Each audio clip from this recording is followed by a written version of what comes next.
Você sabe quais são os tipos de variáveis e o que é uma rede nomológica e o que uma coisa tem a ver com a outra?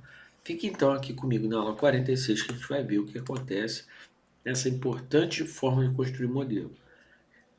E a rede nomológica nada mais é do que um modelo com características bem definidas. Então a gente vai ver isso aqui, começando pelos tipos de variáveis que nós já vimos. Temos as variáveis independente, dependente, moderadora, mediadora e variável de controle. Variável independente é a causa, ou variável que explica outras variáveis. Variável dependente é o efeito, ou variável explicada por outras variáveis. Mas eu também tenho a variável que ela é a mediadora, ou também chamada de intermediadora, que é uma variável que é explicada por uma variável independente, ao mesmo tempo ela explica uma variável dependente. Tenho também a variável moderadora, que é a variável que influencia o relacionamento entre as variáveis independente e dependente, amplificando ou atenuando o resultado. Finalmente, nós temos a variável de controle, que não explica uma variável dependente, ou seja, ela não é causa, mas possui algum impacto na variável dependente. Por exemplo, no teste QI, eu posso dizer, aqui com variável independente e com variável dependente. Tá? Então, teste QI, quanto mais inteligência, e aí a gente sabe disso através de questionário, maior o resultado acadêmico. É uma proposição. A gente vai ver que é uma proposição que pode gerar uma hipótese. Posso pensar no seguinte também. E se eu agregar esforço? Assim, não basta a inteligência, mas quanto mais esforço, mais o resultado acadêmico. Como é que eu sei disso? Horas de estudo.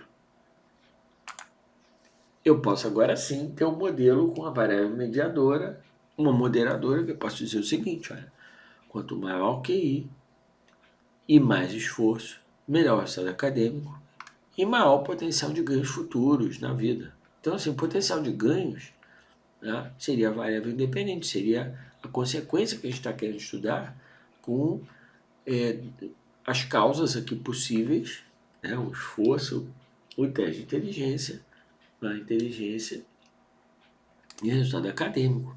Então, por exemplo, aqui a gente mediria um teste de QI, um questionário, com horas de estudo, variável moderadora, esforço, cujo resultado acadêmico você tem aqui a média obtida para você chegar no potencial de ganhos futuros.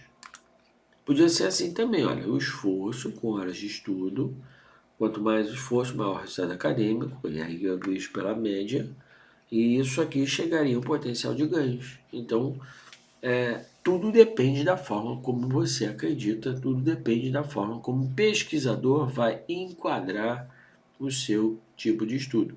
É claro que se eu voltar ao modelo anterior, ele é um modelo mais completo, né? Mas nada impede que eu teste de outra forma os modelos existentes, né? E, aliás, é o que faz uma tese de doutorado.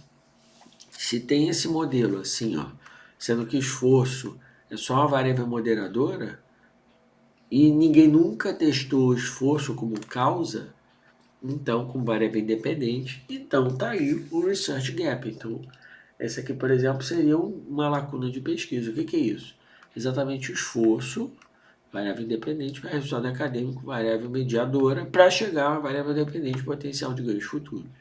Agora, o interessante aqui é que cada uma dessas linhas vermelhas, tá, são proposições. O que é uma proposição? Ela é uma afirmativa, uma declaração, né, de causalidade entre variáveis. Então, aqui, por exemplo, eu tenho a proposição 1. Quanto mais esforço, maior resultado acadêmico. Quanto maior a inteligência, maior resultado acadêmico. Proposição 3.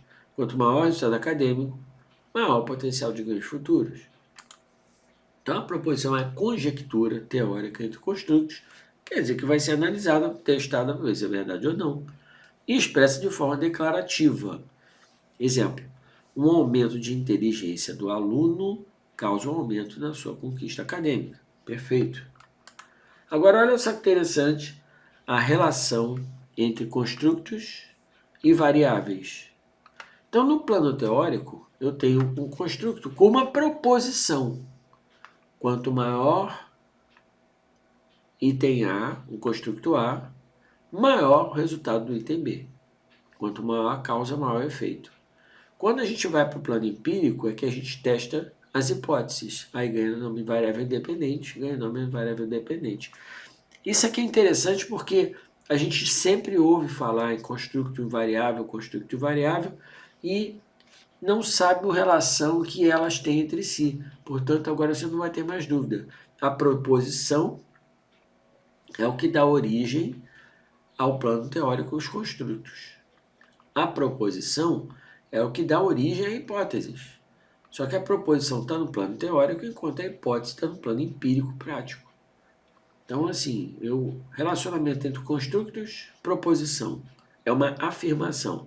Quanto mais estudar, em horas de estudo, melhor meu desempenho.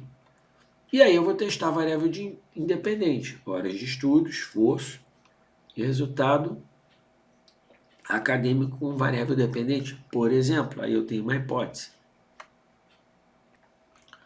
Bom, aí a gente retorna à questão de lógicas dedutiva versus indutiva. Quando eu tenho a observação e eu vou para a teoria, eu parto do princípio que eu estou utilizando a lógica indutiva, caracterizada por generalização de observações e o coração da pesquisa qualitativa. Quando eu saio da teoria e vou à prática, à observação, eu utilizo a lógica dedutiva, tá? Baseada em testes de hipóteses, coração da pesquisa quantitativa. Bom, construindo o modelo.